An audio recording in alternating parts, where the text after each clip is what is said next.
After Biden's dismal performance at the recent debate, U.S. Secretary of State Antony Blinken rushed in to defend his boss. He said that people around the world are enjoying Biden's leadership. They've seen a president who's reinvested America in the world, reinvested in these alliances, in these partnerships. If you look at surveys around the world for what they're worth, you see again and again and again that confidence in American leadership has gone up dramatically over the last 3.5 years. And they see President Biden having led the way in all of those different areas and in ways that are bringing people together and focused in the same way on the challenges that we have before us.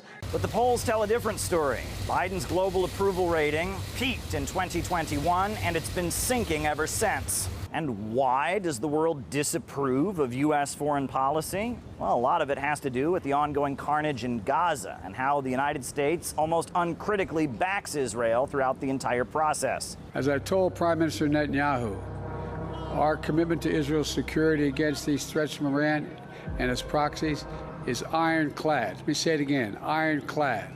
We're going to do all we can to protect Israel's security. Then there's the U.S. withdrawal from Afghanistan, where Washington was embroiled in the longest war in the country's history. Now, the world may not have minded the United States finally pulling out after 20 years, but the sloppy manner in which they did it, throwing allies under the bus, shocked even adversaries.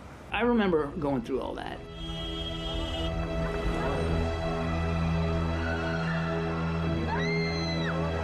That's pretty remarkable.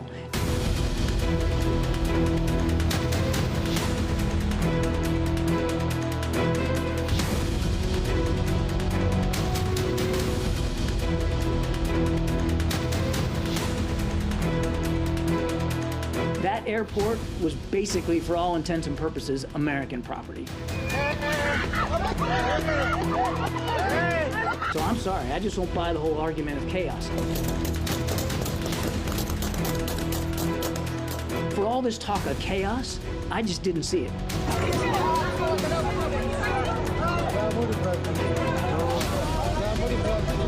There was a lot that went right.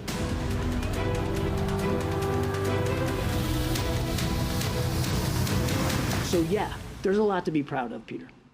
The world was unimpressed, and polling shows that Americans were not thrilled with how Biden managed, or should we say mismanaged, that entire debacle.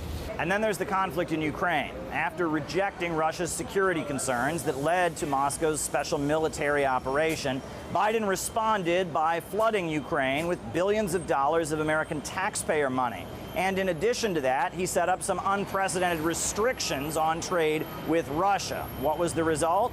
Countries around the world not using the U.S. dollar in transactions to avoid the risk, and a rise in prices back home.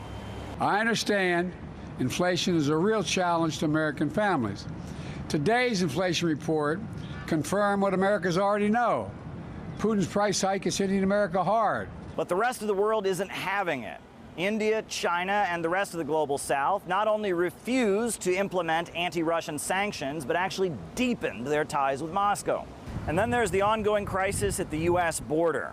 Biden's foreign policy is so weak he cannot even protect the borders of his own country. The American Southwest is plagued with drugs and criminal activity. Tonight, we have new video just into Outfront. This is video from the southern border.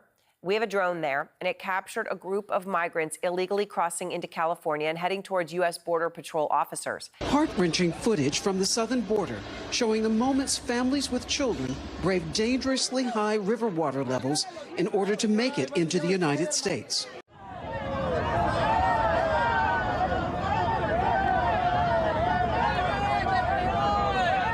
Biden's own party now wants him out. A recent polling after Biden's dismal debate performance shows that 75% of Democrats think they have a better shot of keeping the White House with another candidate.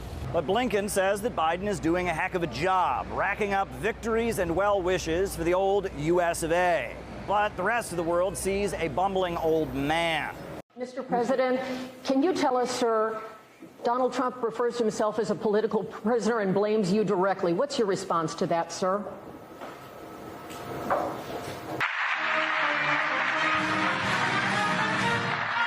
She knows so long as she was denied.